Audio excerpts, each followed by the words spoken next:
Bien, bueno, buenas tardes. Vamos a dar comienzo a esta pequeña charlita porque no califica ni como una clase, sino que es eh, una simple charla sobre las prácticas relacionadas al proceso de violencia en los juzgados de familia. Em, Como es precisamente una charla, un contar las experiencias o las prácticas en lo interno del juzgado, van a tener muy pocas referencias normativas, más allá de que algunas van a haber,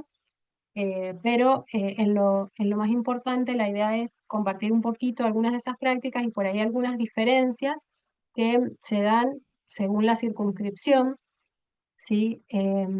Yo trabajo en la cuarta circunscripción, en el Juzgado de Familia de San Carlos, así es que, bueno, voy a hablar fundamentalmente de las prácticas en nuestra circunscripción, pero tratando de hacer una pequeña diferencia con algunas otras circunscripciones, fundamentalmente con la primera. Em, el proceso de violencia familiar, bueno, es un proceso que ocupa, por supuesto, muchísimo de nuestro tiempo como juzgados, de nuestra competencia y de nuestras preocupaciones. Como ustedes saben, está regulado a partir del artículo 68 al 101 del Código Procesal de Familia, Ley 9120, que pese a sus algunas, digamos, discusiones interpretativas que ha generado, eh, se le ha ido dando alguna forma y se le ha ido encontrando la vuelta para llevar a cabo las prácticas de cada juzgado a la hora de recibir una denuncia o un pedido de medidas de protección. Em, el proceso de familia empieza su regulación, como dije, en el artículo 68 y empieza definiendo lo que es la violencia familiar, ¿sí? Entendiéndola como lo hace la resolución del Consejo de Europa y también la ley 26485, como toda conducta, sea por acción o por omisión, que afecte a una persona o que genere un maltrato o que la afecte en su integridad física, en su vida, en su dignidad, en su integridad psicológica y comprende todas las formas de violencia, ¿sí? La violencia física específicamente, la violencia psicológica, verbal, la violencia económica y patrimonial. Y también no hay que olvidarse acá que gracias a la incorporación de la ley Olimpia se ha agregado dentro de las formas de violencia la violencia digital, que es una de las preocupaciones actuales por ahí más presente y que por ahí genera mayores desafíos a la hora de elegir la medida de protección más idónea, porque bueno, son medidas que tienen o sea, que tratan de evitar que se repitan los actos de violencia en las redes, en internet, y eso tiene un montón de dificultades en la práctica para conseguirse. Así es que es como digamos, toda un área o un ámbito nuevo para los juzgados de familia que, bueno, vamos tratando de aprenderlo en el camino y de ir mejorando cada vez más eh, la manera de disponer ese tipo de medidas. La competencia de los juzgados de familia en materia de violencia está regulada en el artículo 14. Em, los juzgados, como ustedes saben, tienen un turno para medidas de protección. Aquí en la cuarta circunscripción el turno sigue siendo de 15 días para cada juez, en los cuales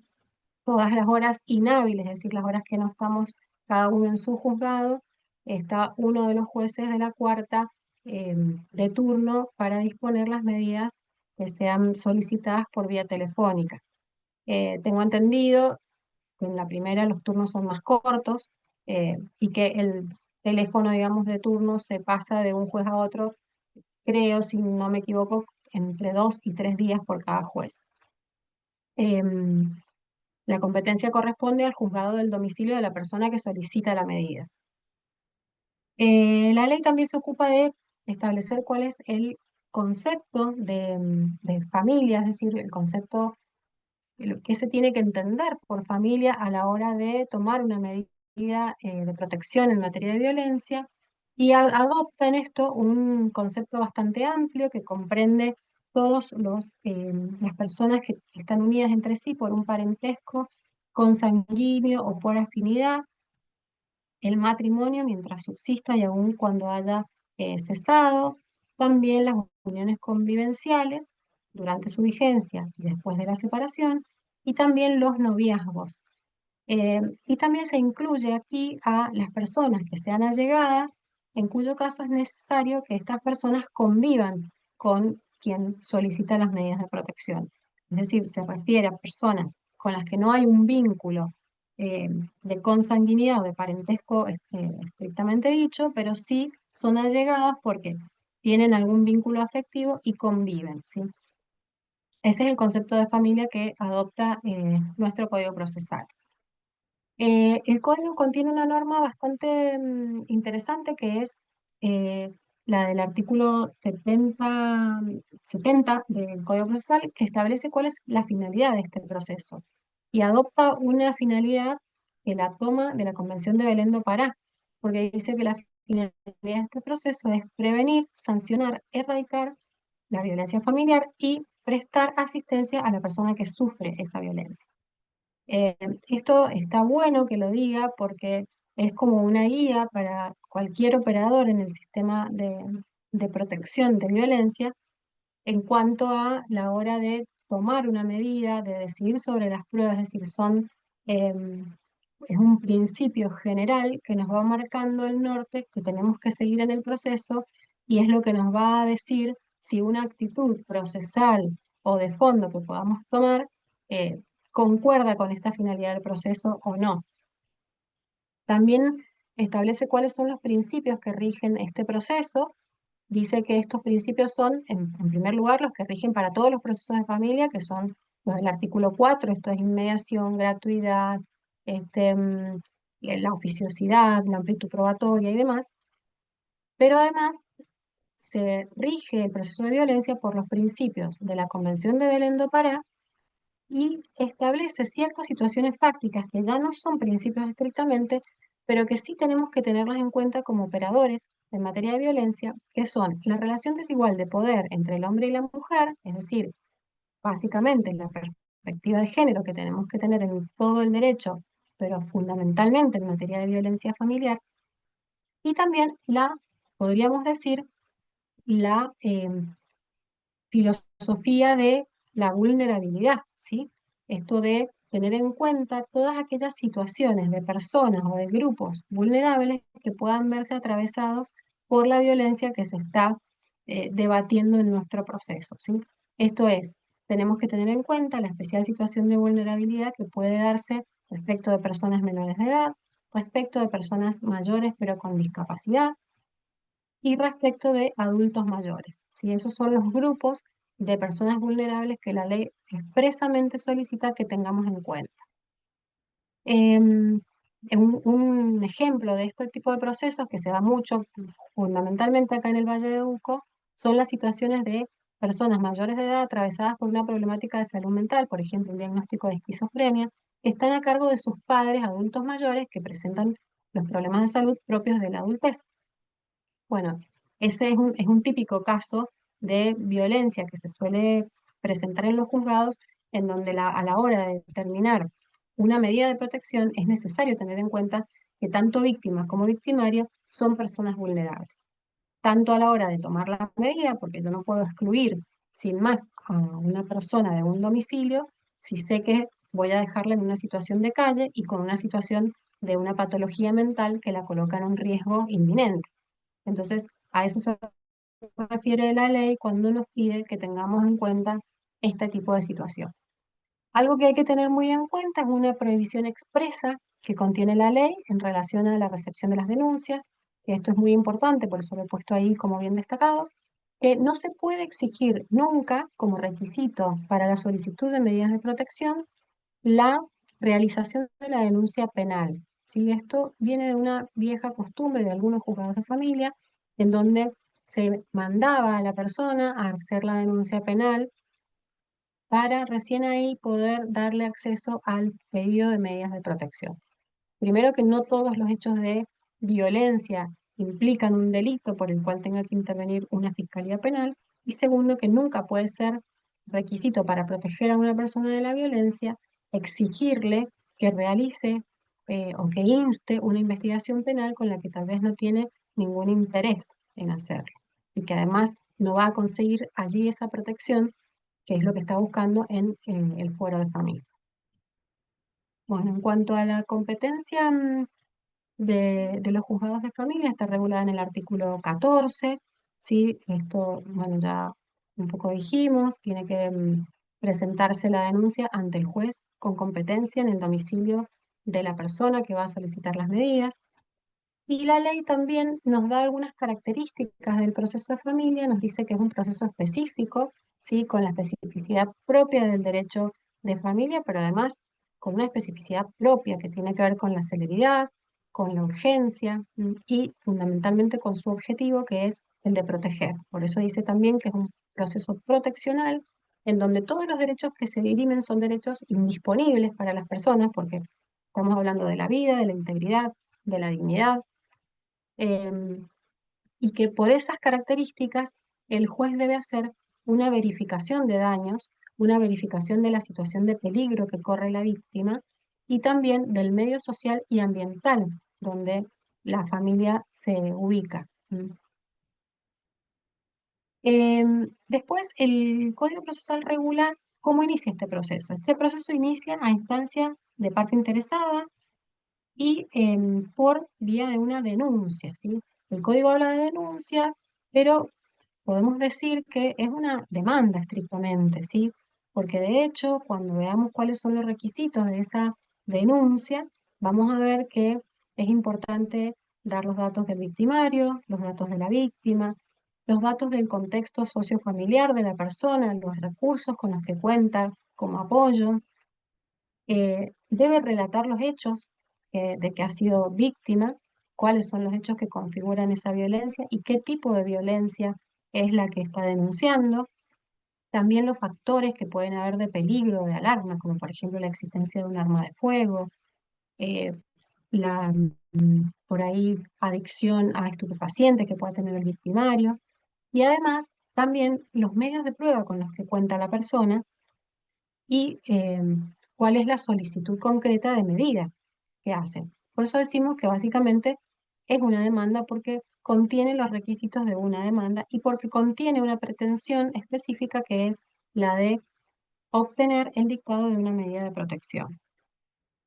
Los legitimados para hacer esta denuncia son la persona afectada, por supuesto, si es plenamente capaz, en forma personal o a través de un representante, los niños, niñas y adolescentes. En el caso de los adolescentes pueden por sí solos hacer la presentación o pedir las medidas de protección, o bien lo pueden hacer a través de un representante, como puede ser uno de sus progenitores, o como podría ser un abogado del niño, o como podría ser la asesora de niños, niñas y adolescentes. También puede presentarse otra persona en representación de la persona afectada, pero esto es una vía excepcional para iniciar la denuncia y se refiere al supuesto en que la persona, ya sea por la situación de vulnerabilidad física o psicológica que le ha provocado la misma situación de violencia o no, puede ser una situación de discapacidad, por ejemplo, que le impide acercarse hasta el juzgado, o puede ser la misma situación de violencia la que le ha colocado en una situación de no poder ir a pedir las medidas de protección, como puede ser el caso de una persona que está encerrada a manos del victimario. En esos casos, la ley admite que quien pretende o quien solicita la medida de protección en su nombre sea otra persona. Por supuesto, en estos casos siempre es preciso notificarle a la persona, eh, citarla, digamos, en la medida en que se logre salir de esa situación para que ratifique la denuncia y pueda proseguir el proceso con su participación. En cuanto a las formas de iniciar este proceso de violencia, decíamos que es a través de esta denuncia, de esta demanda. Esto puede suceder en forma espontánea porque la persona va al juzgado, en cuyo caso lo que se hace es básicamente un acta donde se deja toda esta información que referíamos que tiene que tener la petición, y se puede hacer también a través de las oficinas fiscales que suelen, o sea, que funcionan en las comisarías. Por lo general, la persona concurre a la comisaría más cercana a su domicilio y hace ahí la exposición de los hechos de que ha sido víctima. Y cuando esto sucede en un horario inhábil, el personal policial se comunica en forma telefónica con el juez de turno y le solicita las medidas de protección que haya pedido la víctima. En este caso, el juez en turno va a indagar, por supuesto, todos los detalles del hecho, cuáles son los hechos concretos, si existen antecedentes, si la persona cuenta con recursos de protección, si la persona vive en el domicilio con la víctima o si vive en otro lugar, a qué distancia vive, si se trata de una persona que posea armas. Toda esa información la recaba el juez por teléfono y en base a esa información generalmente se otorga la medida de protección como medida preventiva y provisoria y se deja citada a la víctima para que al otro día concurra al juzgado de familia competente por domicilio y ahí pueda ampliar el contexto en el que ha sido víctima de estos hechos para que el juez pueda tomar otras medidas que beneficien a la víctima y que le presten asistencia tal vez en otros ámbitos y no solamente como protección, digamos, contra el victimario. Por ejemplo, es decir, lo que quiero aclarar acá es que hay veces que se sostiene que esta citación a la persona que ha ido a la comisaría y ha hecho la denuncia y obtuvo el dictado de la medida por teléfono, puede ser revictimizante, ¿sí? O que no es necesaria porque es exigirle a la persona que vuelva a relatar los hechos de violencia que ha sufrido. Y acá quiero dejar bien aclarado que no es esa la función de la audiencia, ¿sí? Em, la función de esta audiencia es simplemente que ratifique, o sea, no es que vuelva a contar todo lo que dijo, sino que ratifique la petición en sí misma de la medida de protección y el juzgado, a través de sus secretarías de violencia, lo que busca es que la persona amplíe la información para ver si es necesario hacer otras derivaciones. Por ejemplo, la derivación al área de la mujer para que ella reciba asistencia de tipo psicológico o al área social para que reciba asistencia, por ejemplo, a nivel de una vivienda o de mejores condiciones de vida, o a un abogado para que pueda iniciar las acciones civiles que tengan que ver con la responsabilidad parental de los hijos que tiene en común con el victimario. Es decir, que la intención de esa entrevista posterior no es revictimizar, sino todo lo contrario, es tratar de buscar las mejores y más idóneas derivaciones para proteger más integralmente a la víctima. Em, si la denuncia es espontánea, es decir, que la señora va directamente, digo la señora porque es el caso más corriente, ¿no? Pero podría tratarse de un hombre, podría tratarse de una persona adolescente. eh, entonces, si esta persona va y hace esta denuncia en forma espontánea en el juzgado, se hace, como dijimos, el acta en donde pueden disponerse las medidas y las derivaciones que acabo de referir. Em, También a veces se utiliza, sobre todo en el área penal, un formulario de denuncia que cuando la persona va a la comisaría se completa ese formulario y que es una buena práctica que tal vez puede, digamos, extenderse a los juzgados y a las secretarías de violencia, porque es un formulario que nos permite tener presentes todas las cosas que necesitamos que nos diga la persona, es decir, toda esa información de contexto, de medios sociales, de factores de riesgo, de sistemas de apoyo que pueda tener la persona para protegerse de esa violencia, es decir, toda esa información que hace que las medidas que el juez toma resulten más eficaces, se pueden consignar en este formulario que ya las tiene como enumeradas y entonces uno no se olvida, digamos, de recabar determinada información. A partir de esta denuncia que, como dije, requiere estos datos, Lo que suele suceder es que se tome directamente la medida de protección, sea exclusión del hogar, prohibición de acercamiento, se toma generalmente inaudita parte. Em, pero si el juez evalúa que no hay riesgo en escuchar a la otra parte, antes de tomar la medida, puede perfectamente hacerlo, citándolo, por ejemplo, al juzgado o realizando pericias psicológicas. Por lo general, en la primera circunscripción, inmediatamente después de que se pide una, medida de protección, la persona es evaluada psicológicamente en el mismo día y sale del juzgado ya con la medida fundada en esa pericia, ¿sí? Esto en algunas circunscripciones, como la cuarta, no se puede lograr porque no contamos con un CAI que esté los 5 días de la semana, sino que tenemos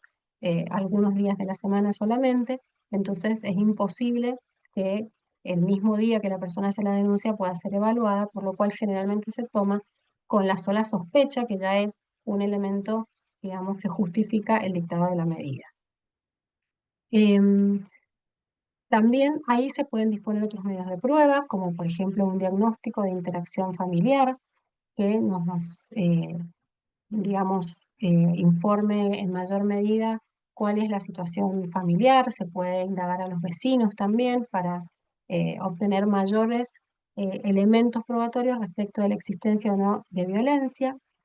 Y acá es muy importante consignar la acordada 27794 y sus reformas posteriores que coordina la actuación con la justicia penal. Esto que contaba yo recién, de cuando la persona solicita la medida de protección y se le llama por teléfono al juez para que dicte esa medida, em, es parte también de esta acordada de actuación coordinada entre los dos fueros. ¿Por qué? Porque eso permite que toda la información que la justicia penal logra en la investigación del hecho que constituye violencia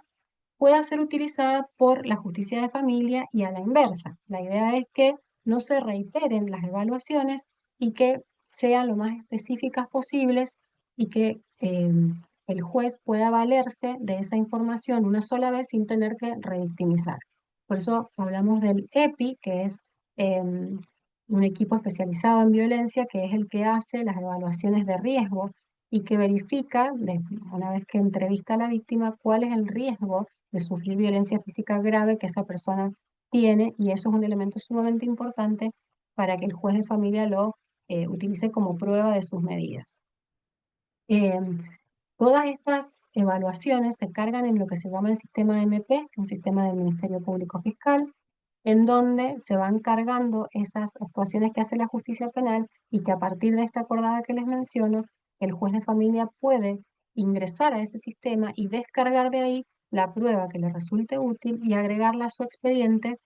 y de esa manera evitar citar a la señora para una nueva pericia psicológica, por ejemplo. Em, en cuanto a las medidas de protección que se pueden disponer, bueno, referí a algunas, por supuesto, las medidas están enumeradas en los artículos 92 y fundamentalmente en el artículo 26 de la ley 26.485. Em, Pueden ser también el reintegro de la víctima al domicilio previa exclusión del agresor. Puede ser, por ejemplo, el secuestro de armas. Puede fijarse si se trata de violencia familiar entre los miembros de un matrimonio o de una unión convivencial que tiene hijos menores. También puede incluir la fijación de una cuota alimentaria urgente, la fijación de reglas de cuidado de los hijos o de un régimen de comunicación, por ejemplo, con la intermediación de un tercero. La idea es que el juez disponga estas medidas de protección por un tiempo determinado, eso es lo que establece la ley 26.485, y la ley provincial nuestra dice un plazo o bien una condición. Lo que suele hacerse es establecer una condición básicamente, que es disponer la medida hasta tanto recaiga resolución en contrario, es decir, esa resolución en contrario estará fundada en elementos que le permitan al juez evaluar que ya no hay riesgo, que la situación de violencia se ha superado o que no se van a reiterar hechos como el que la motivaron. Em, Esa es la condición que suele usarse en los juzgados de familia como regla, y como excepción se pone un plazo establecido, como 6 meses o 3 meses, eso siempre en función de la gravedad de los hechos y del tipo de violencia de que se trata. Y ahí es muy importante la ponderación que haga el juez, por supuesto, de esas pruebas que se agreguen al expediente y del tipo de violencia de que se trate y del riesgo que esa violencia representa. Por eso es que el juez puede disponer este tipo de evaluaciones de riesgo a que se refiere la ley, que lo hace a través del CAI. Una vez dispuesta la medida de protección, hay varias vicisitudes que podemos encontrar y que permiten, digamos, la modificación o la revisión de esa medida, ¿sí? La primera es la apelación. Obviamente el afectado por la medida de exclusión o prohibición de acercamiento puede apelarla, debe hacerlo en un plazo de 3 días y esa apelación no tiene efecto suspensivo, obviamente, va a dirimirse todo el trámite del recurso de apelación con la medida vigente y el recurso se concede en forma libre. También puede suceder que en lugar de apelar, la persona consienta la medida, quede firme y después, en cualquier tiempo del proceso,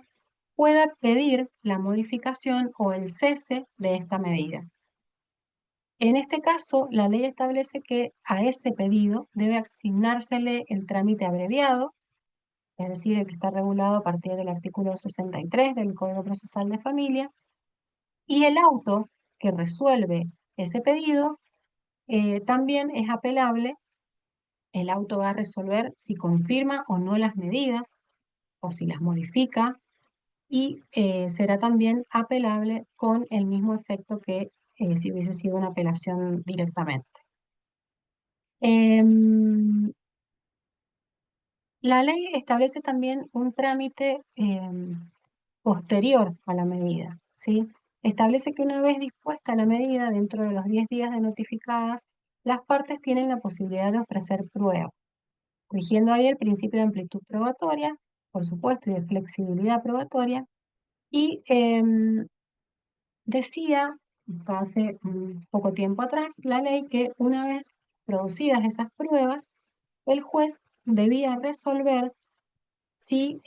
existió o no violencia y en todo caso la responsabilidad del denunciado. Esto fue bastante controvertido porque se consideraba que era de algún modo una intromisión en la justicia penal, era una función un tanto sancionatoria la que se le estaba confiriendo al juez de familia cuando la función del proceso precisamente es otra, que es más bien enfocada en la víctima y en su protección.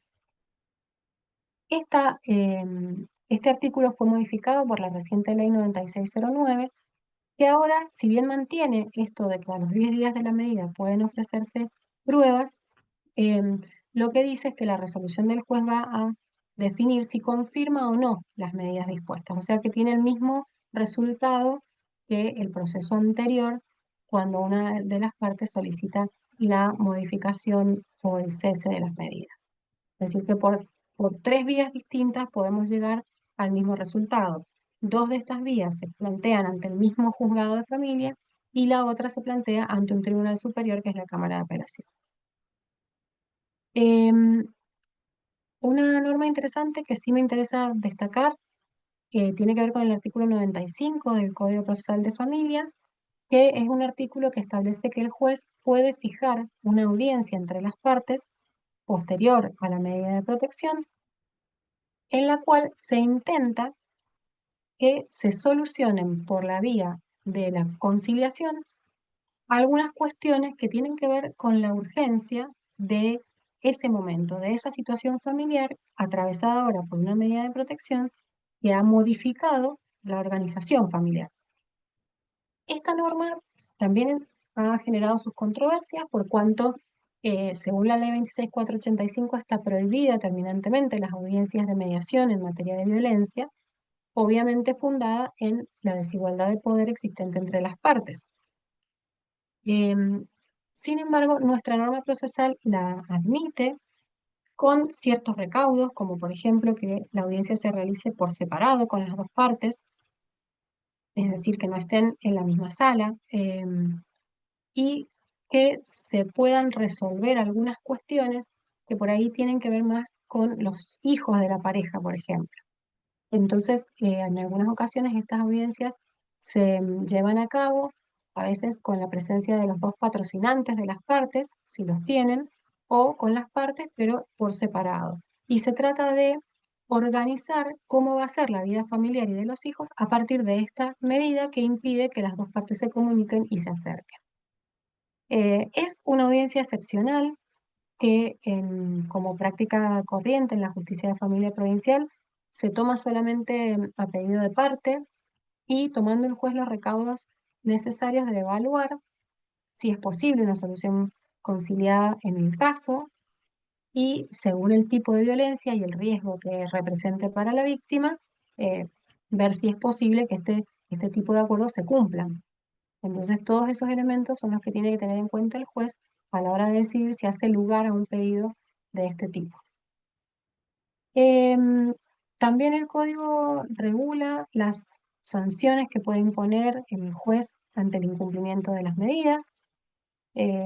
Establece que puede, por ejemplo, imponerle cargar con los gastos que haya generado su hecho de violencia. Por ejemplo, cuando se trata de violencia ambiental y la persona rompió una ventana, una puerta de la casa, bueno, cargar con los gastos de esos daños, realizar trabajos comunitarios, asistir a programas terapéuticos o educativos en relación con la violencia o multas pecuniarias. Y después otra norma muy importante es la del seguimiento, es decir, estas medidas que toma el juez de familia tienen que tener un seguimiento por parte del juez. Ese seguimiento se puede hacer de distintas maneras, por ejemplo, a través de controles sociales en el domicilio por parte del CAI, se puede hacer a través de citaciones a las personas al tribunal o a través de llamados telefónicos con la persona víctima para ver cómo sigue la situación, si la medida se está cumpliendo y demás. Y acá también hay un dato importante en la acordada esta que yo les comentaba, que regula la actuación coordinada con el Fuero Penal, que autoriza que el juez califique algunas causas como de alto riesgo y que esas queden como en una especie de casilla especial, es decir, que tengan un control mucho más exigente y mucho más periódico e intenso, dado justamente ese riesgo que ha representado la violencia. Y por último, la ley regula también otro trámite en el artículo 101, que es el último artículo de la parte de violencia, que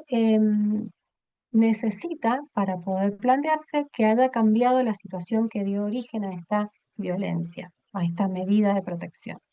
El artículo establece que la persona, cualquiera de las dos personas, puede ser el victimario o la víctima, planteen la revocación, la modificación o el cese de la medida si hubiesen cambiado las circunstancias que la motivaran. A esta petición se le da el trámite incidental y, bueno, el juez resolverá, una vez cumplido ese trámite incidental, si la medida se mantiene, se revoca o no. Y puede disponer, por supuesto, en ese caso de que cese o que la revoca la medida, el archivo de la causa, en cuyo caso la causa debe permanecer en el juzgado por un año, eh, a los fines de que si se suscita algún nuevo hecho, sea el mismo juez el que entienda en ese nuevo hecho y tome la medida de protección pertinente. Esta es otra, digamos, posibilidad de acceder a la modificación de la medida que pareciera como que es muy similar a la que habíamos mencionado anteriormente, pero que, como digo, la diferencia estaría dada por la necesidad de que acá se haya producido un cambio, ¿sí? Esta supone que no es un pedido de levantamiento de la medida inmediatamente después o al poco tiempo de la medida, sino que acá tiene que haber transcurrido un cambio en la situación. Por ejemplo, que las partes hayan hecho tratamiento psicológico y que hayan podido superar sus diferencias, que hayan logrado comunicarse sin acceder a la violencia, eh, o que incluso se haya cumplido alguna de las condiciones que había establecido el juez al disponer la medida inicial, y entonces sobre la base de de ese cumplimiento de la condición, es que se presenta una de las partes o ambas incluso a plantear este pedido de revocación. Bueno, eso sería como a grandes rasgos lo que está regulado en nuestro Código Procesal respecto al proceso de violencia y, bueno, las prácticas que más o menos se están adoptando en los juzgados de familia, con algunas aclaraciones o una circunscripción, como les decía,